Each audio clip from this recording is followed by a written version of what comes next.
శబ్దం ఆ వేగంలో నుండి పుట్టింది.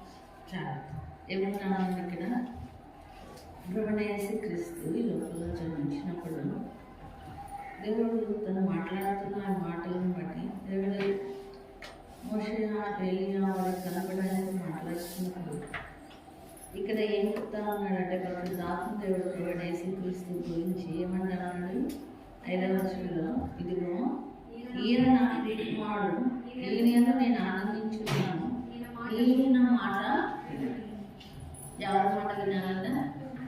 ప్రభువైన యేసు ఏం చెప్తున్నాడో అది వినండి. ఎవరు చెప్తున్న మాటలు? ప్రభువైన యేసు ఎవరి మాటలు చెప్తున్నాడు? ప్రభువైన యెహోవా దేవుడు. మామూలుగా కొంతమంది అనుకుంటూ ఉంటారు, ఏమని, యేసుక్రీస్తు పుట్టింది 2025 సంవత్సరాల క్రితమే కదా, అంటే అంతకుముందు సృష్టి లేదా, అంతకుముందు దేవుడు లేదా అని ఒక ప్రశ్న మానవుల్లో తలెత్తానే ఉంటా ఉంది. దేవుడు అంటే అనాది కాలం నుంచి దేవుడు లేదు కదా, మొన్ననే కదా 2025 సంవత్సరాల క్రితమే కదా క్రీస్తు పుట్టింది అని. అంటే ఈ ప్రశ్న వల్ల కొంతమంది అనేకులేంటి, ఈ దేవుడు అప్పుడు పుట్టిన దేవుడు కాబట్టి సృష్టి ఆరంభం నుంచి అనేక దేవుడులు ఉన్నారనేది వారి ఆలోచన. అయితే ఇక్కడ దేవుడు ఈ దినాన ఇచ్చిన దినాల్లో దేవుడు ఏం చెప్తా ఉన్నాడంటే, ప్రభువైన యెహోవా దేవుడు తండ్రి, కుమార, పరిశుద్ధాత్మ.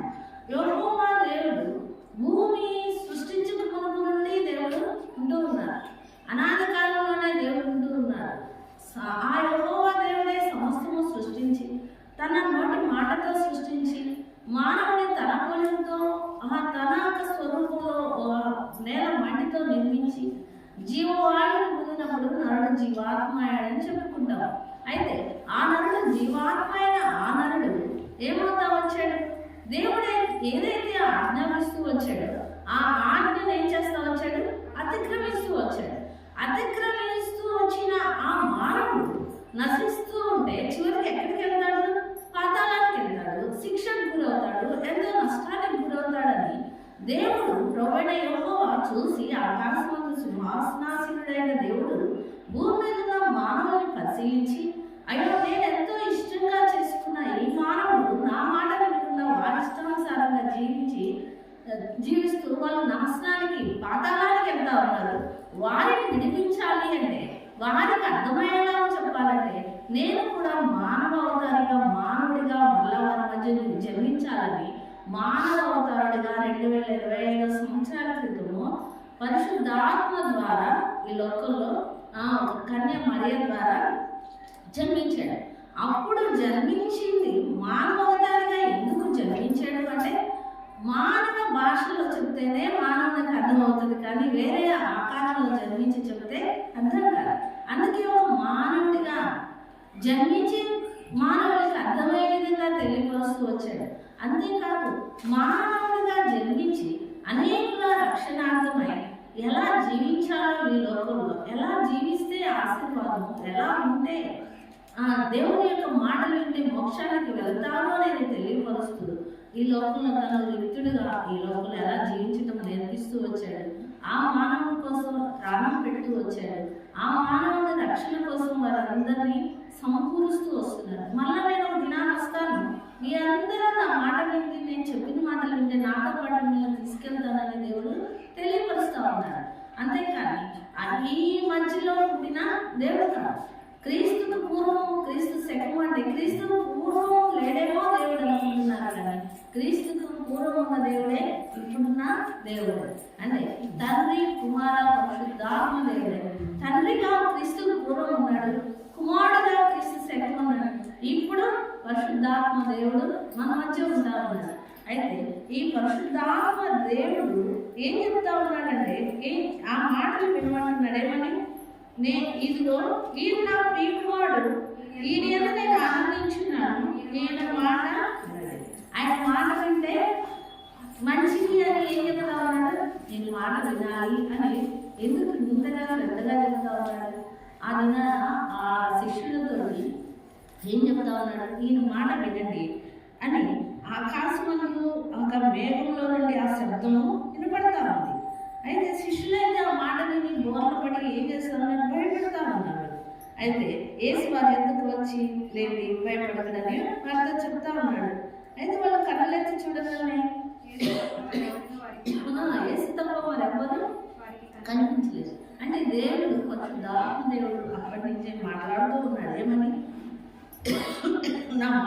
వినండి.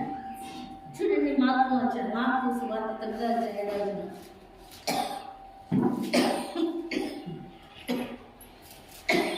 మేఘం ఒకటి వచ్చి వారిని కమ్మగా, ఈయన నా ప్రియకుమారుడు, ఈయన మాట వినడని ఒక శబ్దం ఆ మేఘంలో నుండి పుట్టాను.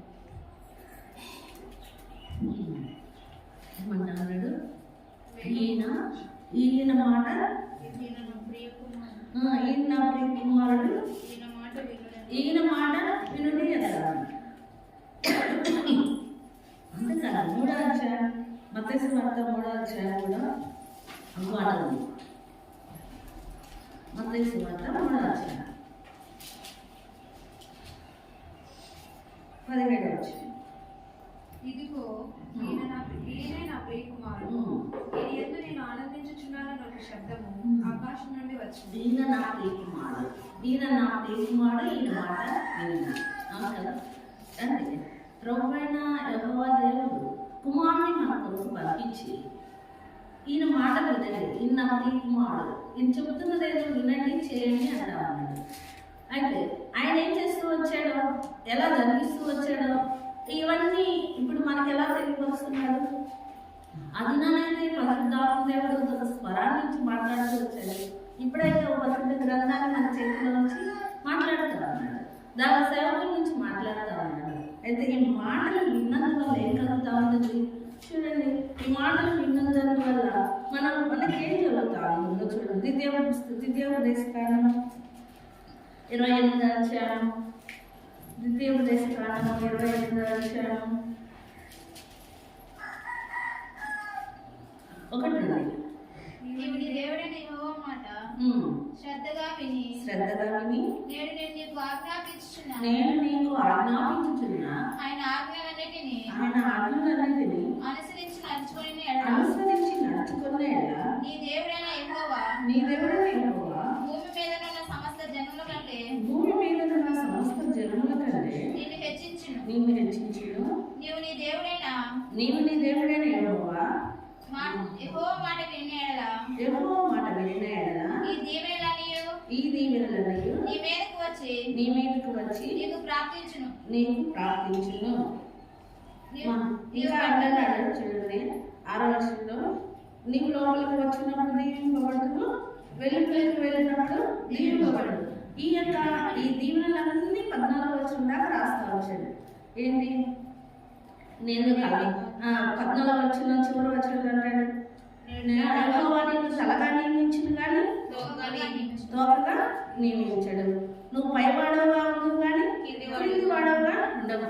మనం చదువుకున్న వాళ్ళ 28వ అధ్యాయం 1 నుంచి 14వ వచనాలు చదువుకుంటూ పోతే ఆయన మాట వింటే ఎన్ని ఆశీర్వాదాలు తెలియపరుస్తా ఉన్నాడు. అవును కదా?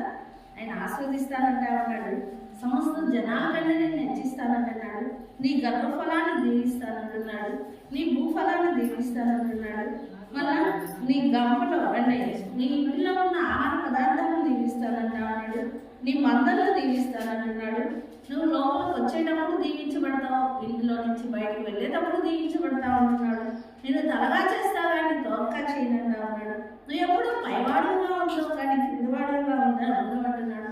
ఇంకో చూడండి కిందలో, నువ్వు ఇచ్చేవాడిగా ఉంటావే కానీ అప్పు పుచ్చుకునేవాడిగా నువ్వు ఉండవు అని కూడా దేవుడు అంటే దేవుని మాటలు వింటే ఎలాంటి ఆశీర్వాదాలు ఇస్తా ఉంటున్నాడు? ఇన్ని గొప్ప ఆశీర్వాదాలు ఇస్తా ఉన్నాడు. అయితే నా మాట వింటే నేను ఇన్ని ఇస్తానంటా ఉంటే మనం ఏం చేస్తా ఉన్నాము? ఆయన మాటలు వినకుండా ఈ 15 వర్షంలో వినుకున్న ఎన్నో రకాలైన శాపాలు, ఇవన్నీ ఆయన మాట వినడం వల్ల ఏం చెప్తా ఉంటున్నాడు? శాపం సంభవిస్తుంది అంటా ఉన్నాడు. వాటన్నిటి వల్ల నష్టపోతాము అంటా ఉన్నాడు. అంతేకాదు చూడండి, ఆయన మాట వినడం వల్ల ఏం జరుగుతూ ఉందో దానియేలు పుస్తకం 5వ అధ్యాయం 20వ వచనం. అయితే అతని మనసును అతిశయించి బలాత్కారం చేయటకు అతని హృదయంలో కఠినం చేసుకుని దేవుడు అతని ప్రభుత్వము అతని యొద్ద నుండి తీసివేసి అతని ఘనతను పోగొట్టాడు. ఇతను ఏం చేశాడు? ఈ రాజు ఆ రాజ్యం గురించి తాను గర్వపడుతున్నందువల్ల వల్ల అతిశయిస్తున్నందువల్ల ఏమవుతా ఉంది, అతను ఆ విధంగా ఉంది దేవుని మాట విననందువల్ల, నాది అని తను గర్వపడుతున్నందువల్ల, తను అతిశయించుకుంటున్నందువల్ల ఏమవుతా ఉందన్న, అతని దగ్గర నుంచి ప్రభుత్వమే అతని అంటే అతని రాజ్యాన్ని తీసివేయబడతా వచ్చింది.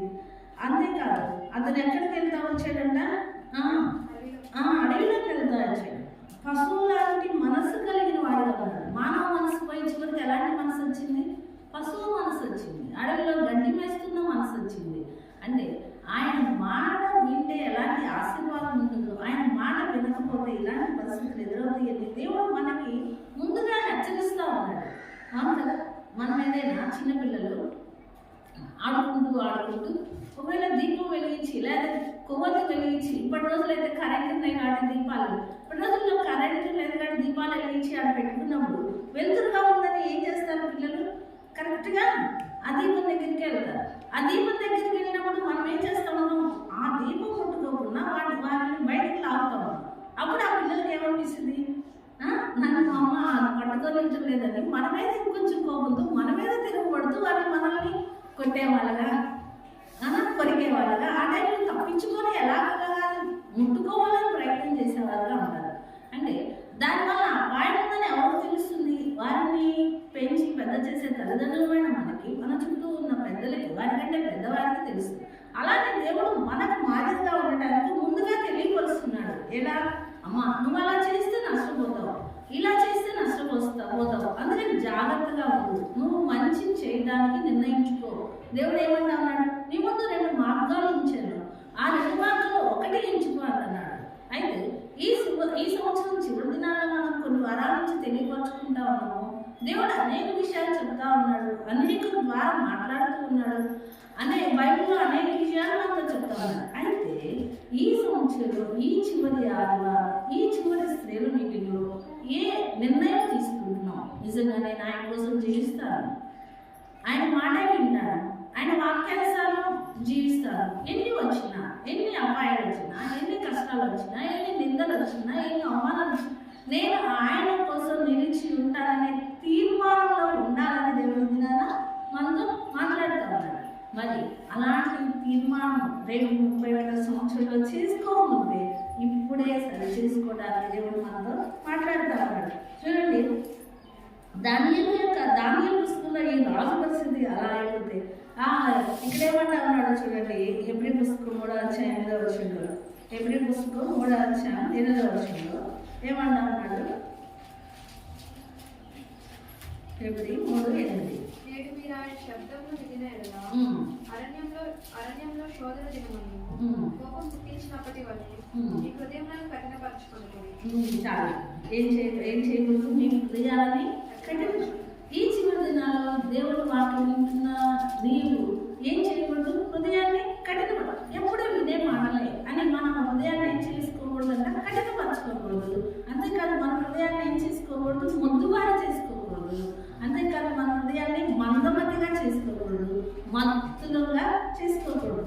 మన హృదయాన్ని అలా చేసుకున్నందువల్ల ఏమైపోతుంది, మత్తులుగా ఉంటే ఎప్పుడు మంకు పట్టిన వారిగానే ఉంటాం, మత్తులుగా ఉంటాం, ఆత్మీయ మెలుగువ, ఆత్మీయ చురుకుదనం లేని వారిగా ఉంటాం. అందుకే ఇక్కడ ఏమంటా ఉన్నాడంటే దేవుడు, మీ హృదయాన్ని కఠినపరచుకోవద్దు అంటా ఉన్నాడు. 4వ అధ్యాయం 7వ వచనంలో కూడా అంటా ఉన్నాడు చూడండి. అదే హెబ్రీ పుస్తకం 4వ అధ్యాయం 7వ వచనంలో కూడా చివరిలో మధ్యలో అంటా ఉన్నాడు, మీ హృదయములను కఠినపరచుకొనుకుడని నేడు మీరు ఆయన మాట వినిన యెడల మీ హృదయములను కఠిన, ఆయన మాట వినగల మీరేం చేసుకోకూడదు, నాది కాదులే, ఇప్పుడు కాదులే, నాకు కాదులే, నాకేందుకులే, నేను బాగానే ఉన్నాను కదా అని అలా ఏం చేసుకోకూడదు అన్న హృదయాన్ని కఠినపరచుకోకూడదు. విన్న వెంటనే ఏం చేసుకోవాలి, దేవా నిజమే నా పరిస్థితి ఇలా ఉంది, నా స్థితి ఇలాంటిది, నా హృదయ స్థితి ఇలాంటిది, పైకి అందరినీ బాగానే ఉన్నాను కానీ నా హృదయంలో ఇలాంటి కలుషం ఉంది, ఇలాంటి మోసం ఉంది, అసూయలు ఉన్నాయి, ద్వేషాలు ఉన్నాయి, కలవరం ఉంది, కఠినమైన మనస్సు ఉంది. వీటన్నిటిని తీసివేయమని మనం ఏం చేస్తూ ఉండాలి, దేవుని సన్నిధిలో అడిగేవాడిగా ఉండాలి. అంటే దేవుని సన్నిధికి వస్తున్న మనము, ఆయన మాట వింటున్న మనము, మన హృదయాన్ని కూడా ఏం చేసుకోకూడదు, కఠిన పరచుకోకూడదు. అందుకే ఏమంటా ఉన్నాడు దేవుడు, మీ హృదయమును కఠిన పరచుకోకూడదు అంటా ఉన్నాడు. కఠిన పరచుకున్న కలిగిన వాడిగా, పశువుల వలె గడ్డి వేస్తున్న వాడిగా అరణ్యంలో ఉన్నాడు. అయితే ఆయన చూడండి, అక్కడే అంటా ఉన్నాడు నిర్గమకాండం 15:26 నిర్గమకాండం. మీ దేవుడు యెహోవాకు శ్రద్ధగా విని, ఆయన దృష్టికి న్యాయమైన చేసి, ఆయన ఆజ్ఞలకు విధేయులై, ఆయన కట్టడలన్నిటినీ అనుసరించి నడిచిన ఎడల నేను ఐగుప్తీయులకు కలుగజేసిన రోగములను ఏదియో మీకు రానియను. నేను స్వస్థపరిచే యెహోవాను నేనే చాలు. ఏమంటాడు? నీ దేవుడైన యెహోవా వాక్కులు శ్రద్ధగా విని, ఆయన దృష్టికి న్యాయమైనది చేసి, ఆయన ఆజ్ఞలకు విధేయులై, ఆయన కట్టడలన్నింటినీ అనుసరించి నడిచిన ఏం చేయమన్నాడు? ఆయన మాటలు శ్రద్ధగా వినాలి. లక్ష్యంగా నిర్లక్ష్యంగా సుమారుగా వినకూడదు అంటున్నాడు. ఆయన మాటలు శ్రద్ధగా వినాలి. ఆయన దృష్టికి ఏం చేయాలి? న్యాయమైనదే చేయాలి. ఆయనకి ఏది ఇష్టమో, ఆయనకి ఏది మన విషయంలో ఏది నచ్చుతుందో, ఏదో సంబంధమైన పిల్లలు కానీ, మన భర్త కానీ, లేదా ఎవరైనా మన చుట్టూ ఉన్నవారు కానీ మనకు నచ్చకుండా ఏదైనా చేస్తా ఉంటే వాళ్ళ మీద ఎలా ఉంటుంది? మనకి కోపం వస్తుందా? వాళ్ళు అలా చేస్తున్నారు, నాకు నచ్చంది చేస్తున్నారని వాళ్ళ మీద చెల్లించుకుందాం, వాళ్ళని అసహించుకుందాం, వాళ్ళని దూరం పెడతాం. అంతేకాదు వాళ్ళని ప్రేమ ఉండదు. అంటే మనకి ఇష్టం లేదు ఈ లోక సంబంధమైన మన మనుషులమే, వారి కోసం ఏమీ చేయలేని మనమే, వారి కోసం ప్రాణం అర్పించలేం కదా, వారి కోసం ఆపదలో ఏది సహాయం చేయలేం కదా, ఏమీ చేయలేని మనమే మనకి ఇష్టం లేని చేస్తున్నప్పుడు వారి విషయంలో ఎలా ఉంటుంది? వారంటే చీదరేస్తుంది, వారంటే అసలు వేస్తుంది, వారంటే ప్రేమ ఉండదు, వారంటే ఏం కలుగుతూ ఉంటుంది? ద్వేషం కలుగుతూ ఉంటుంది, వారిని దూరం పెట్టడం. అలాంటి వాటికి మనము ఏం చేస్తూ ఉంటాం? వాళ్ళని కోపించుకునే వారిని, అలా చేయకూడదు అని వాళ్ళని హెచ్చరించే వారిని ఉంటాం, దండించే వారిని. అంటే మానవమైన మనమే ఇలా చేస్తా ఉంటే ప్రభువైన యేసుక్రీస్తు ఏమంటా ఉన్నాడు? నా దృష్టికి న్యాయమైనది చేయమంటున్నాడు. మన కోసం ప్రాణం పెట్టి మరణాన్ని జయించి తిరిగి లేచిన దేవుని దృష్టికి ఇష్టమైనది చేయడానికి మాత్రం మనం ఏం చేస్తామో ఇంకా లక్ష్యంగానే ఉంది. మన జీవిత దినాలన్నీ ఇప్పటి వరకు రక్షించబడిన దగ్గర నుంచి ఇప్పటి వరకు మన జీవిత దినాలన్నీ ఇలాంటి ఒడిదుడుకుల మధ్య ఉన్నాం, పడుతూ లేస్తూనే ఉన్నాం. అంటే పడుతూ లేస్తూనే ఉన్నాం అంటే ఆత్మీయ జీవితంలో దేవునికి దూరం అవుతూనే ఉన్నాం. కొద్ది సమయం దేవుళ్ళలో బాగున్నట్టే ఉంటున్నాం, కొద్ది సమయం దేవుళ్ళలో ఉంటున్నాం, కొద్ది సమయం దేవునికి ప్రార్థన జీవితం కలుగుతున్నాం, కొద్ది సమయం ప్రార్థన భారమే లేని వారైనా అన్నీ బాగుంటాయి, దేవుడే గుర్తుకురాడు. కష్టం వస్తేనే దేవుడు గుర్తొచ్చే పరిస్థితిలో మన జీవిత దినాలు ఉంటా ఉన్నాయి. అందుకే దేవుడు ప్రతిక్షణం మన ముందు ఎందుకు ఉంచుతున్నాడంటే ఒక ముళ్ళులాగా ఏదో ఒక సమస్య దేవుళ్ళు ఆ పోరాటం అనేది నేర్పించడానికే. అందుకే దేవుడు ఏమన్నాడంటే మానవమైన మనమే మనకి ఇష్టం వచ్చింది చేయాలని మన చుట్టూ ఉన్న వారు, మన బిడ్డలు, మన భర్త అని మనం ఎలా అనుకుంటామో మన గురించి తన స్వర్థం ఇచ్చి కొన్నట్టు తన బిడ్డలు కూడా ఆయనకి ఇష్టం వచ్చినట్టు చేయాలని ఆయన కోరుకుంటున్నా తప్పలేదు కదా, ఆయన కోరుకుంటున్నాడు. అందుకని మనం కూడా ఏం చేయాలి? ఆయనకి ఇష్టం వచ్చినట్టు చేయడానికి మనం నిర్ణయించుకోవాలి. అందుకే ఆయన దృష్టిని న్యాయమైన చేయాలి. ఆయన ఆజ్ఞలకు విధేయులైనాలి. ఆయన ఆజ్ఞలు మన ముందు అనేక ఆజ్ఞలు ఉంచుతూ ఉన్నాడు. వాటన్నిటికీ ఏం చేయాలి? విధేయులమై ఉండాలి. విధేయులం అంటే లోబడాలి. అంటే మన మాట వింటేనే కదా లోబడినట్టు. ఆయన మాట వినకపోతే విధేయులు. నా మాట వినలేదంటే ఏమన్నా పిల్లల మాట లేదనుకో, భర్త చెప్పిన మాట లేదన్నా, ఒకవేళ మన సోదరులు అంటే అక్క అన్నయ్య మన మాట వినకపోతే విడుస్తున్న మాటే వినదు, చెప్పిన మాట వినడం ఏం చేస్తా ఉన్నాము? కోపం తెచ్చుకుంటాం, వారిని ఆశ్రయించుకుంటాం, తిడతాం, కొడతాం, చేతనైతే వారిని ఏదైనా చేయడానికి ఇష్టపడతాం. అంటే ఇక్కడ కూడా దేవుడు ఏమన్నా ఉన్నాడు? ఆయన ఆజ్ఞలకు విధేయులమై ఉండాలి అంటే ఆయన మాటకి లోబడాలి. ఆయన ఏదైతే చెప్తున్నాడో అది చేయాలి. అప్పుడు ఆయన ఆజ్ఞలకు విధేయులమై ఉన్నాడు. అంతేకాదు ఏమన్నా ఉన్నాడు ఇక్కడ? ఆయన కట్టడలన్నింటినీ అనుసరించి నడుచుకోవాలి. విధేయులై ఉన్నది అంటే మళ్ళీ నడుచుకోవాలి. లేదా అమ్మ ఆ దారిలో వెళ్ళదు అంటే వెళ్ళకుండానే ఉండాలి. అలా కాదు ఆ దారిలో వెళ్ళదు అంటే అలా వెళ్ళినప్పుడు ఆయన మాట విన్నట్టు. వెళ్ళొద్దు అక్కడ కూర్చోండి, అక్కడ కూర్చునేది అంటే మన పనులు, మన మాటలు, మన ప్రవర్తన, మన నడతలే ఆయన మాటలు వింటున్నాయా లేవా అనేది తెలియపరుస్తున్నాయి.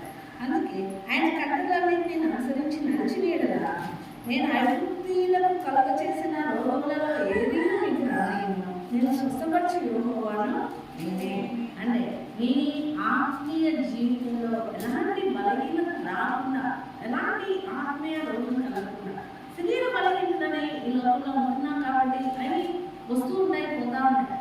అవి మనల్ని ఏం చేయలేదు. కానీ ఆత్మీయ బలహీనత, ఆత్మీయ రోగం మనల్ని ఎక్కడికి తీసుకెళ్తాయి? నరకానికి తీసుకెళ్తాయి. శరీర బలహీనత ఏదొచ్చినా మనల్ని ఎక్కడికి ఈ లోకంలో ఒకేలా లోకాన్ని ముగించిన దేవుడు రాజ్యంలో ఉంటాడు. కానీ మనము ఆత్మీయ బలహీనత ఎక్కడ తీసుకెళ్తే దేవుడి నుంచి దూరం చేస్తుంది. అందుకే అలాంటి బలహీనత రాకుండా దేవుడు ఏమంటాడంటే ముందుగా మనల్ని హెచ్చరిస్తా ఉన్నాడు. ముందుగా మనల్ని ఏమంటా ఉన్నాడంటే చూడండి, ఇంకా ఒక వాక్యం చూసుకొని ముగించుకున్నాం. చూడండి, నిర్గమాకాండంలోనే 14వ అధ్యాయం 14వ వచనం. యెహోవా మీ మీ పక్షమున పక్షమున యుద్ధం చేయును, మీరు మీరు ఊరకే ఊరకే వెళ్ళవలెనని ప్రజలతో చెప్పండి. 25వ వచనం లాస్ట్ లైన్ చూడండి. యెహోవా వారి పక్షమున మనతో యుద్ధం చేయించున్నాడని చెప్పుకోండి. అన్నజనులు ఏం చెప్తున్నారు? వారి పక్షాన యెహోవా ఉండి మనతో యుద్ధం చేస్తున్నాడు అంటున్నాడు. దేవుడు కూడా ఏమంటున్నారు? యెహోవా మన పక్షాన యుద్ధం చేస్తాడు, మీరు ఊరుకుండి నిలుచుండి చూడండి అన్నారు. అందుకని మన జీవిత యాత్రలో ఎదురయ్యే ప్రతి పరిస్థితుల్లో, ప్రతి కష్టాలు, ఇబ్బందులు, నిందలు, అవమానాలు మనం దేవుడి మీద ఆధారపడుతున్నట్టయితే, దేవుడి చిత్తాలను అప్పగించుకున్నట్టయితే, దేవుడు నా పక్షాన్ని యుద్ధం చేశాడని ఉన్నాడని ఆయన మాటలకు లోబడి ఆయన వాక్యానుసారం నడుచుకున్నట్లయితే మనం నడిపించేది ఎవరు? దేవుడే మనం నడిపిస్తాడు, మనకు ఆదరణ ఇస్తాడు, ఉదాహరణ ఇస్తాడు, ధైర్యాన్ని ఇస్తాడు, మనం ఎలా మాట్లాడాలో నేర్పిస్తాడు, తెలివిని ఇస్తాడు, వివేకాన్ని ఇస్తాడు, జ్ఞానాన్ని ఇస్తాడు, మన కుటుంబాన్ని కట్టుకునే జ్ఞానాన్ని ఇస్తాడు, మన భర్తలతో ఎలా మసులుకోవాలో నేర్పిస్తాడు, బిడ్డలు ఎలా పెంచాలో నేర్పిస్తాడు. అవును కదా, మన చుట్టూ ఉన్న వాళ్ళ దేవుని ఇంటికి ఎలా తీసుకురావాలో నేర్పిస్తాడు. ఇవన్నీ కావాలి అంటే మనం ఏం చేయాలి? దేవుని మాటలకు విధేయమై ఉండాలి. అందుకే దేవుడు ఏమంటా ఉన్నాడు? ఆదిత్యోపదేశకాండం 28వ వచనంలో నీ దేవుడైన యెహోవా మాట శ్రద్ధగా వినమంటున్నాడు. అంతేకాదు హెబ్రీ 3:8 ఏమంటున్నాడు? మీ హృదయాన్ని కఠినపరచుకోవచ్చు.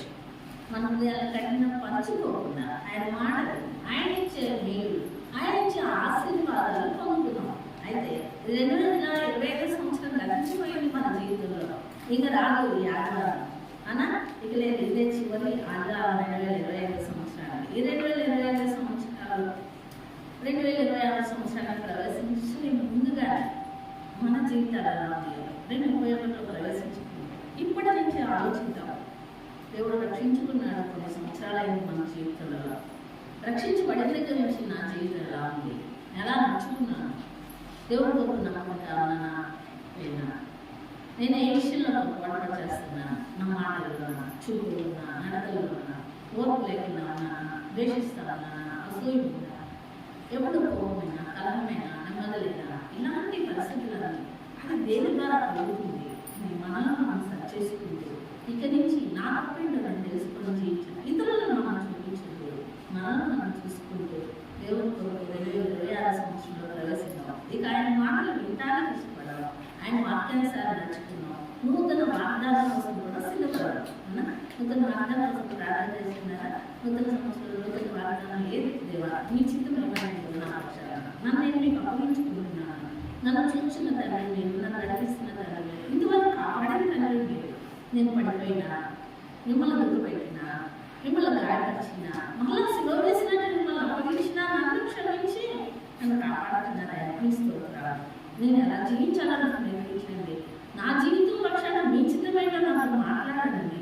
నూతన సంవత్సరంలో ప్రవేశించే ఆ వాగ్దానం కోసం దేవుడు ప్రార్థన చేద్దాం. సంఘ వాగ్దానం కోసం ప్రార్థన చేద్దాం. అనేక ఆత్మల రక్షణ కోసం ప్రార్థన చేద్దాం. నూతన ఆత్మ సంఘంలో సమకూర్చబడాలి. నూతన ఆత్మ సంఘంలో సమకూర్చబడాలని ఆశపడతామన్న ఇది నాటి ఈ చిన్న రోజుల్లో మనం ఈ సంవత్సరంలో మనం ఉన్న ఆత్మలను పోగొట్టుకున్నాం. అనగా అనేక ఆత్మ సమకూర్చబడాలని పోగొట్టుకున్న ఆ ప్లేస్లకి అన్నిటికి రావాలని పోగొట్టుకున్న ఆ కుటుంబంలో సమాధానం కోసం, సమాజంలో కుటుంబంలో సమాధానం కోసం దేవుడి చిత్తమైతే ఆ కుటుంబంలో ఇంకా ఆత్మలు వారు దేవుని ఇంటికి వచ్చే విధంగా ప్రార్థన చేద్దాం. ప్రార్థన చేయండి.